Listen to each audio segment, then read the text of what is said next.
I think something that people forget is the us versus them idea.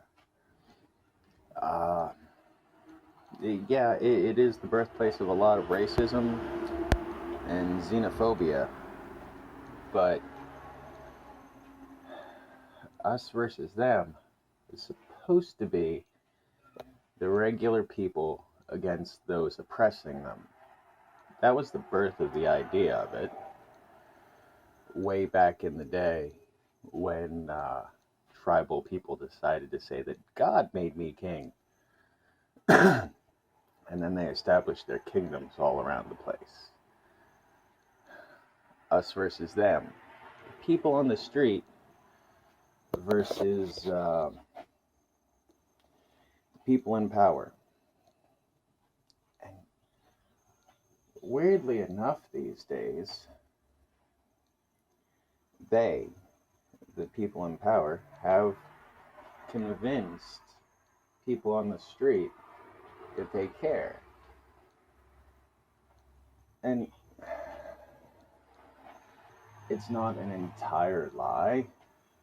I mean, a practical person in power utilizes and enriches their base, builds up the people that they have following them so that they are stronger in the overall. But that hasn't happened in quite a while, at least in the US. You know, it,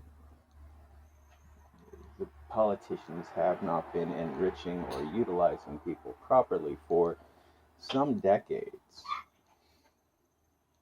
But somehow they still convince the people at large that they care.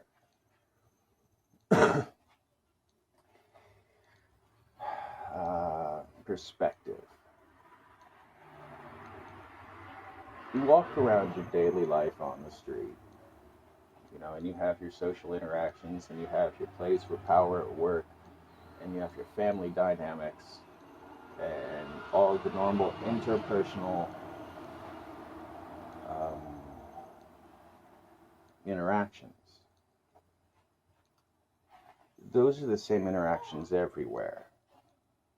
You can take your slice of life in a small town of about 600 people, and you can figure that roughly the dynamics that go on there happen on all the stages and all the places.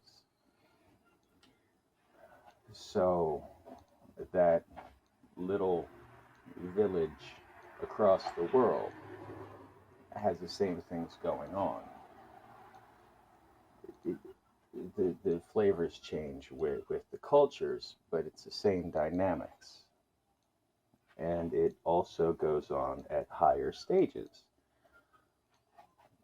That those interactions we have on the street here in Waynesburg, Kentucky, they're the same interactions that go on with any large group of people.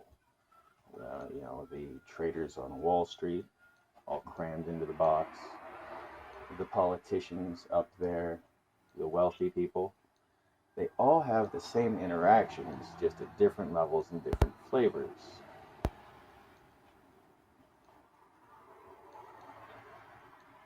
They are not really any different from us, the people in power.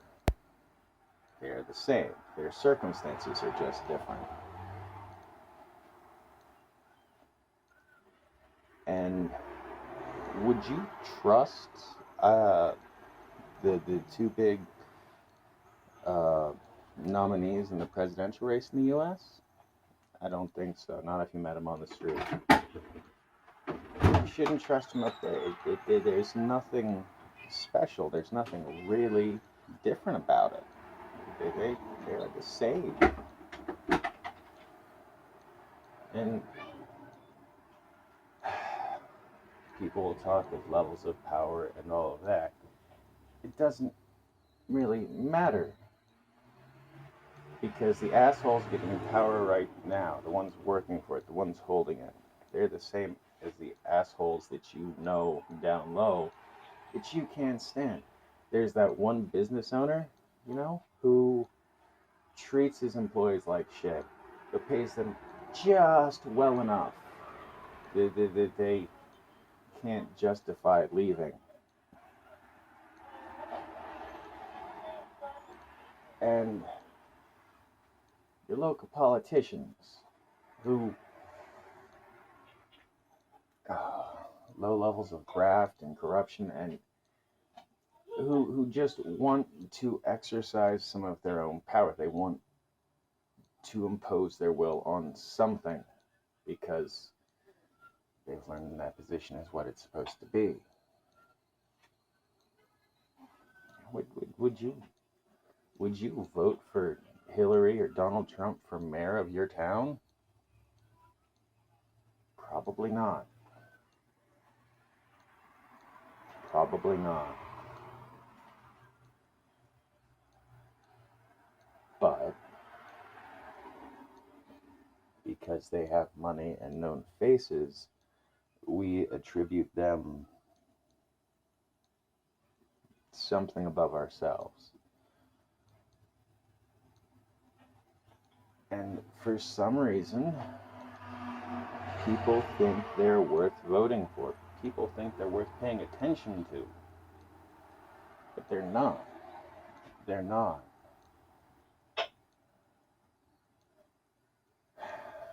Because while the social interactions are the same at the different layers and different locations, aspects of people can be missing. It's one of the reasons why the U.S. is designed the way it is. Because in the way long ago, why it still would have been difficult, But in 1800, it would have been possible for somebody to actually build up swing, somebody from the ground level to build up swing and become the president, with their words. But now we have this wall of money, which prevents that. It's a wall of money that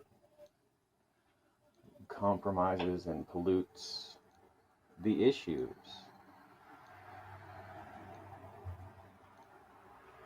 It's a waste of time, really.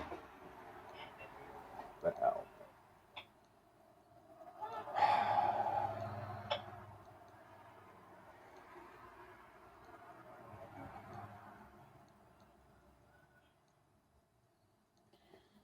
We'll be all right, though. We can work together. We can do this. We can take our lives back from these people who think that they have power over them. We don't have to revolt. We don't have to take up arms. All we have to do is something else. That's all we have to do. We have to let them know that we, the people, everywhere, all over the planet, we, the people on the street, we are the power. We are the only power there is. If you bring up atomic weaponry or other weapons of mass death, what are they going to do? Are these people in power, are they going to annihilate all the little people and rule a graveyard? Because that is the one real threat to the power during a revolution. Will you rule? Will you work with us and guide us to good lives and wealth? Or do you want to rule over a cemetery? It's going to come to that choice at some point. At some point, we will have to make the choice to allow them to continue their power games of bullshit, up above, or we the people of this world. It's not just pointed at the US, it's pointed everywhere where the government thinks that it matters. We people of this earth, imbued by our existence by the freedom with the freedom to choose. It's time to choose something else. Spread the word to everybody you know, in every corner of the world that you can.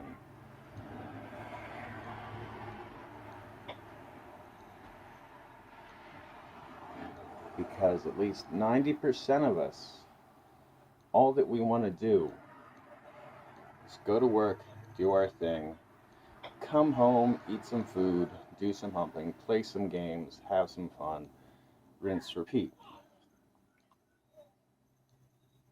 That's it. That's the meaning of life. That's the purpose of life. That's the point of it. Fun and happiness. Eat, sleep, drink, hump, be merry.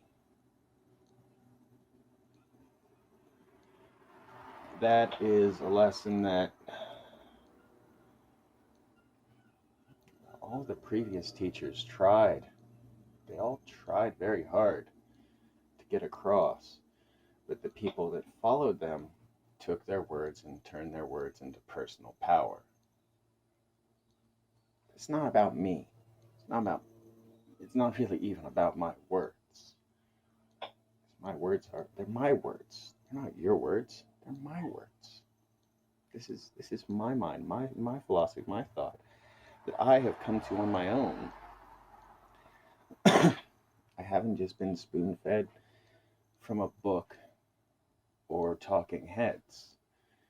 The spoon feeding got knocked out back in 2000. This is me. This is what I have had to come up with. I've had to build my own. As an adult with the mentality of a 10-year-old, I've had to come to my own reason, use my own mind. Don't just listen, don't just look at the TV. I use all of it. I've had to repair myself. I woke up a blank slate in 2000, and I've spent every day since then trying to reattach to the process of me. It's never going to get completely fixed. No head injury ever fully heals. But I feel pretty good about it. Because I understand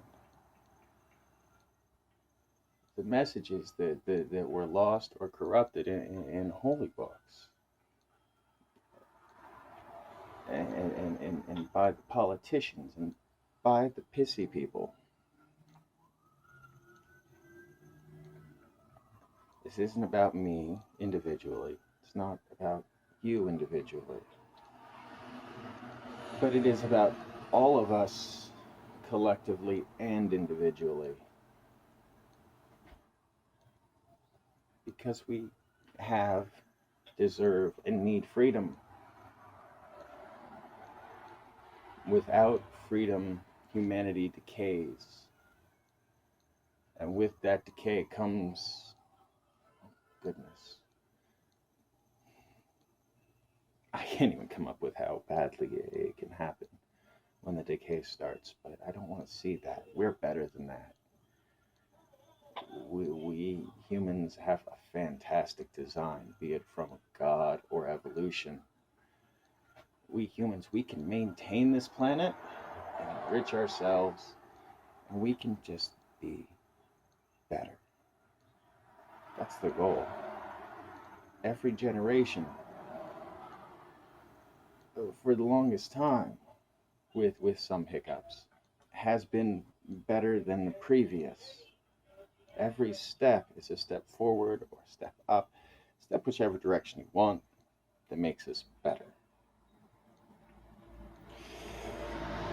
May the blessings of all creation be with you.